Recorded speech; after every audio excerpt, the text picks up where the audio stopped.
غلام مصطفیٰ بن جائیے۔ ایک مرتبہ جی لگا کے بار بار رسول پر درود شریف پڑھ لیں۔ اللہم صلی علی سیدنا مولانا محمد مبارک وسلم صلو علیہ الصلوۃ والسلام علیک یا رسول اللہ صلی اللہ تعالی علیہ وسلم۔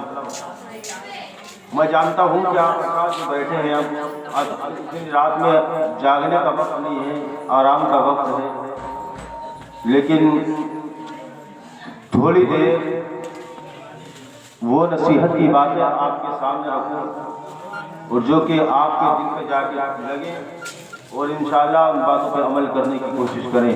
ابھی میرے بعد میں خطیب ہندوستان حضرت اللہ مولانا شکیل احمد صاحب کا خطاب آپ کو سننا ہے۔ کچھ ہی لمحے کے لیے آپ حضرات کی خدمت میں حاضر ہوں۔ صرف 20 منٹ یا 10 منٹ آپ حضرات کی خدمت کروں گا۔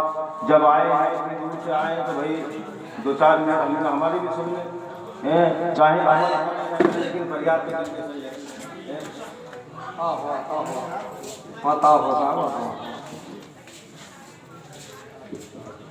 عزیز عالم ملت اسلامیہ، آئیے میں چیک کر کے دیکھتا ہوں 3 شعر نعت پاک کے آپ کے ذہن سماعتوں کے حوالے۔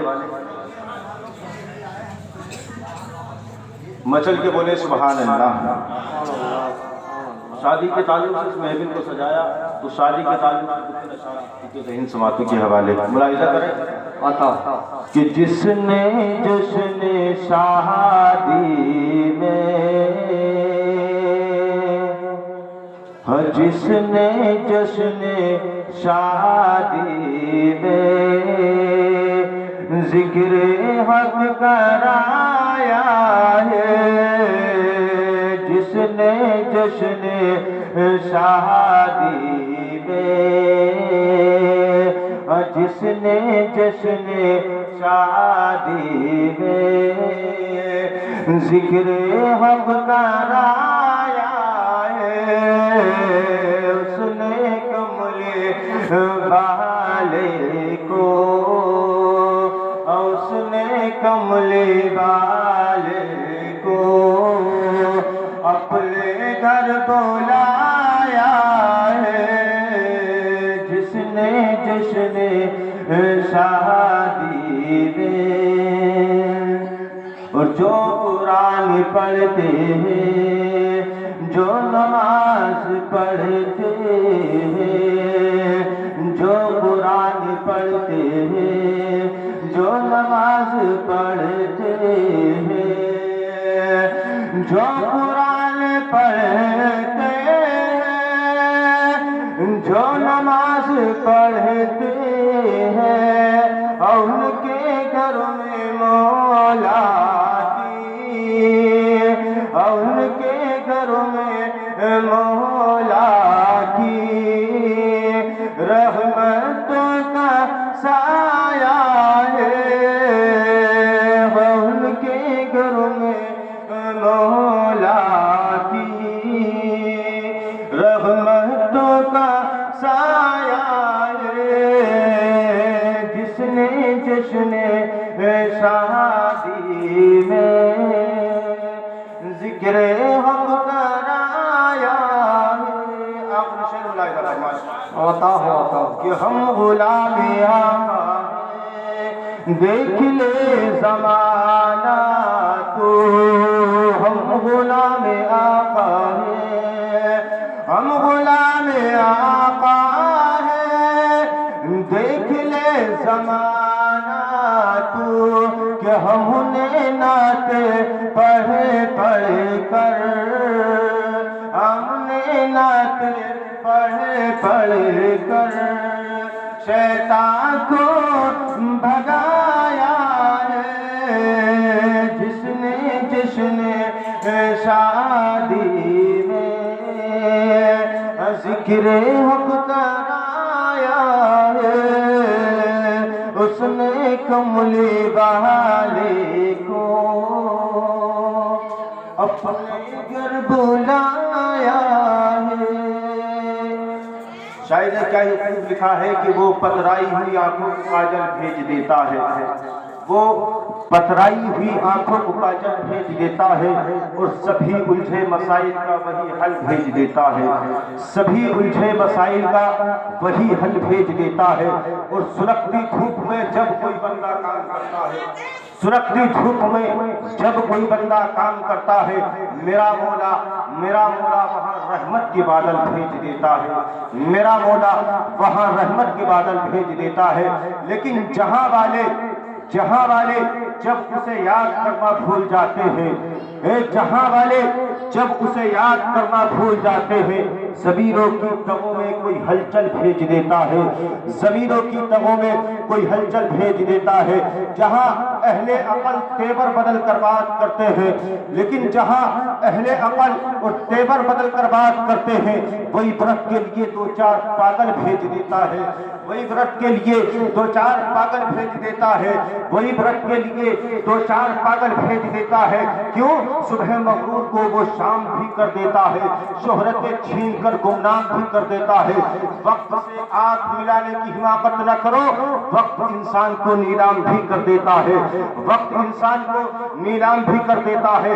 اگر ہاں عشق نبی بسا ہے ہمارے سینے میں، اگر عشق نبی بسا ہے ہمارے سینے میں، پھر تو خدا قوم کا امام بھی کر دیتا ہے، پھر تو خدا قوم کا امام بھی کر دیتا ہے۔ اور کی محمد سے وفا تو نے تو ہم تیرے ہیں، آخری شعر پوری شاعری کا نچوڑ، کی محمد سے وفا تو نے تو ہم تیرے ہیں، یہ جہاں چیز ہے کیا لوح و قلم تیرے ہیں، یہ جہاں چیز ہے کیا لوح و قلم تیرے ہیں۔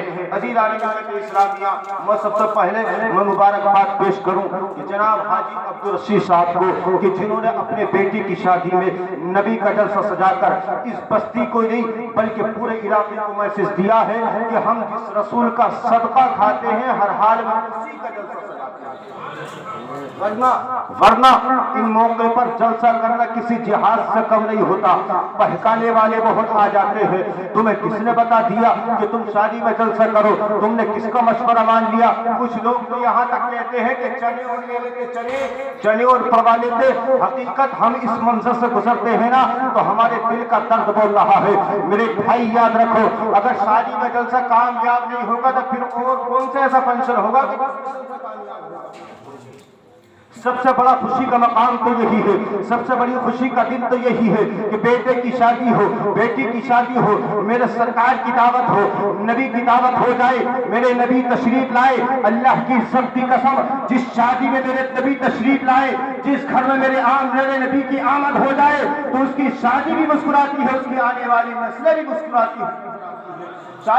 شادی بنیادی مسئلہ ہے، یہاں سے نسل خاندان کی بنیاد رکھی جاتی ہے، یہاں سے نسل خاندان کی بنیاد رکھی جاتی ہے۔ آپ اس عمارت کا محاسبہ کیجئے کہ جب اس عمارت کو بنایا جاتا ہے، جب اس عمارت کو تیار کیا جاتا ہے تو پہلے اس کی بنیاد کو رکھا جاتا ہے اور اس کی بنیاد میں سریا، سیمنٹ، بجری، بجرفٹ ڈالا جاتا ہے۔ گاؤں کا آدمی آ کر کے حاجی صاحب سے کہے کہ حاجی صاحب یہ تو زمین کے اندر تک جائے گا، اس میں سریا سیمنٹ کیوں ڈال رہے ہیں؟ زمین کے اندر تک جائے گا، یہ نظر نہیں آئے گا۔ حاجی صاحب کا ایک ہی جواب ہوگا، یہ تو میں بھی جانتا ہوں کہ زمین کے اندر تک جائے گا، نظر نہیں آئے گا، لیکن مجھے اس کے اوپر عمارت بنانی ہے، مجھے اس کے اوپر عمارت کھڑی کرنی ہے، اس لیے سریا سیمنٹ ڈالا جا رہا ہے کہ بنیاد مضبوط رہے تاکہ اوپر بننے والی عمارت مضبوط رہے۔ آج ایمانداری سے بتائیے گا، یہ جو نسل خاندان کی بنیاد بطور شادی رکھی جا رہی ہے، نسل خاندان کی بنیاد اللہ اور اس کے رسول کے نام سے رکھی جا رہی ہے، یہ اگر ناچ گانے، ڈی جے باجے اور کمپنی اور ڈانس سے ہوتی تو ایمانداری سے بتاؤ کھوکھلی ہوتی یا مضبوط ہوتی؟ کھوکھلی ہوتی یا مضبوط ہوتی؟ کھوکھلی ہوتی۔ میرا ایمان کہتا ہے کہ جو نسل خاندان کی بنیاد اللہ اور اس کے رسول کے نام سے رکھی جاتی ہے وہ مضبوط ہوتی ہے اور اس کی آنے والی نسل دنیا میں بھی کامیاب ہوتی ہے، آخرت میں بھی کامیاب۔ اچھا، شادی میں بلایا کس کو جاتا ہے؟ اسی کو بلایا جاتا ہے کہ جس سے محبت ہوتی ہے، یار کو بلایا جاتا ہے، رشتہ دار کو بلایا جاتا ہے۔ تو عزیزان ملت اسلامیہ، نبی کی محفل کو سجایا، نبی کی محفل کو سجانا یہ بتاتا ہے کہ سرکار کی دعوت ہوتی، نبی تشریف لائے، اسی جگہ پر اگر یہ ناچ گانے ہوتے، ڈی جے باجی ہوتی تو ایمانداری سے بتائیں یہاں رسول تشریف لاتے، شیطان آتے؟ شیطان آتا. کیوں آتا شیطان؟ اس لیے آتا کہ دعوت شیطان کی ہوئی, بلایا شیطان کو گیا, پروگرام شیطان کا ہوا. شیطان انتظار کرتا ہے کہ تیجے میں نہیں بلایا میلاد ہو گئی, 40 میں نہیں بلایا میلاد ہو گئی, برسی میں نہیں بلایا میلاد ہو گئی, کبھی تو آئے گی بیٹی کی شادی کا دن, میرا بھی تو کام چلے گا. تو کچھ جاہل چھپے ہوئے بیٹھے ہیں, یہ تو اماں کا 40واں ہے, یہ تو ابا کی برسی ہے جو ٹوپیاں دکھائی دے رہی ہیں. آندھے بیٹے کی شادی کا دن ایک بھی ٹوپی نظر نہیں آئے گی, سب نچلنے ہی نظر آئے گی, سب نچلنے نظر آئیں گے.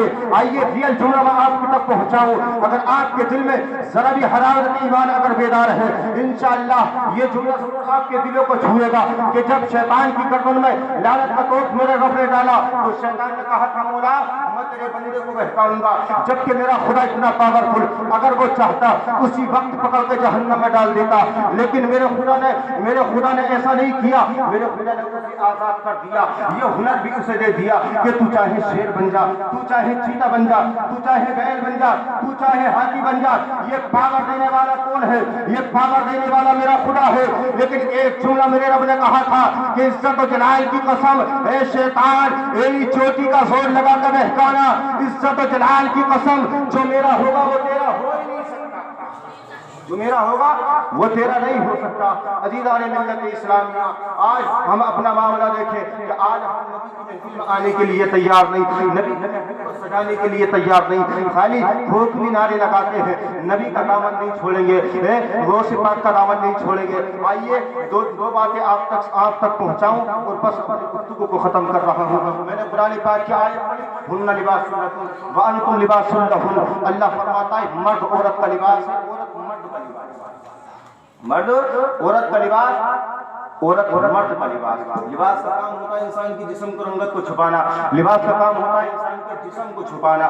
نظر آتا ہے تو لباس آتا ہے. اس سے فیصلہ ہو گیا قرآن میں جو اللہ نے فرمایا ہے اس کا مطلب یہ ہے کہ جب عورت کے اندر اگر کوئی برائی ہو تو اسے مرد چھپانے کی کوشش کرے, عورت کے اندر اور مرد کے اندر کوئی برائی ہو تو اسے عورت چھپانے کی کوشش کرے. دوسرا ریزن اس کا یہ نکل کے آتا ہے کہ اگر جب لباس خریدا جاتا ہے تو پہلے اس کو اچھی طریقے سے دیکھا جاتا ہے کہ کہیں اس میں کہیں کٹا تو نہیں ہے, کہیں اس میں کوئی چیرا تو نہیں ہے, کہیں اس میں کوئی کھوٹا تو نہیں ہے. اس کا دوسرا ریزن یہ نکل کے آتا ہے کہ جب تم اپنے بیٹے کے لیے لڑکی دیکھنے کے لیے جاؤ یا بیٹی کے لیے لڑکا دیکھنے کے لیے جاؤ تو اچھی طریقے سے دیکھ لو کہ کہیں اس میں کوئی کٹ تو نہیں ہے, کہیں اس میں کوئی کٹ تو نہیں ہے. آپ سوچ رہے ہوں گے کہ کٹ ہوتا ہے تو کپڑے میں ہوتا ہے, لڑکی لڑکے میں کٹ کہاں سے آ گیا؟ میرے بھائی کٹ آپ کو نظر آتے نہیں؟ جو میرا بھائی اپنی داڑھی کو مڑوا کر کے نالیوں میں بہائے گا یہ کٹ نہیں ہے. بے شک بے شک. کیا لڑکیوں کے اندر کٹ کہاں سے آئے؟ جو مری بہن بیوٹی پارلر جائے اور جانے کے بعد میں اپنی دھوئے کو مڑوائے تو کیا یہ کٹ نہیں ہے؟ لیکن آج ہم نے یہ نہیں دیکھا. رسول کی حدیث کیا بیان کرتی ہے؟ رسول کی حدیث بیان کرتی ہے خوبصورتی ہو یا نہ ہو نیک سیرت بچہ ہونا چاہیے, مسلح بچھا کر نماز پڑھنے والا ہونا چاہیے, قرآن کریم کی تلاوت کرنے والا ہونا چاہیے. کیونکہ تیرے گھر میں آ کر کے اگر وہ تیرے گھر میں آ کر کے اگر قدم رکھ دے تو تیرا گھر آتش کدہ نہیں بلکہ جنت کا گہوارہ بن جائے گا. میرے سرکار نے اب سے 1400 سال پہلے ارشاد فرمایا تھا کہ جو بیٹی جہیز میں قرآن لے کر کے آتی ہے وہ دین دنیا دونوں جہاں کی نعمتیں لے کر کے آتی ہے. بے شک. سبحان اللہ سبحان اللہ. آج ہم کیا سمجھتے ہیں؟ آج ہم کہتے ہیں کہ سرکاری جوائن کرنے والی بیٹی کامیاب ہے, سرکاری نوکری کرنے والی بیٹی کامیاب ہے. ارے بیٹی یہ کیا کامیاب ہے؟ بیٹی تو وہ کامیاب تھی کہ جو کہ کہیں میلوں میں نہ گھومی, کہیں مارکیٹوں میں نہ گھومی, گھر کی چار دیواری کے اندر اپنے رب کی عبادت کرتی رہی. لیکن جب کعبے کا طواف کرنے کا شوق ہوا اپنے رب کی بارگاہ میں اپنے ہاتھوں کو پھیلایا, بات پروردگار عالم آج تک تیری بندی کہیں مارکیٹوں میں نہ گھومی لیکن آج جی چاہتا ہے کہ تیرے کعبے کا طواف کر لو. اللہ اللہ. جب رابعہ چلی تھی کعبے کا طواف کرنے کے لیے میرے رب نے ارشاد فرمایا تھا اے کعبے پوری دنیا تیرا طواف کرنے کے لیے آتی ہے. اے کعبے آج میری بندی چلی ہے تیرا طواف کرنے کے لیے. اے کعبے پوری دنیا تیرا طواف کرتی ہے لیکن آج کا طواف جو ہے رابعہ نہیں طواف تو کرے گا. تاریخ بتاتی ہے کہ رابعہ کھڑی ہو گئی اور طواف کعبے نے کیا. یہ ہے عزیزان ملت اسلامیہ. آج ہم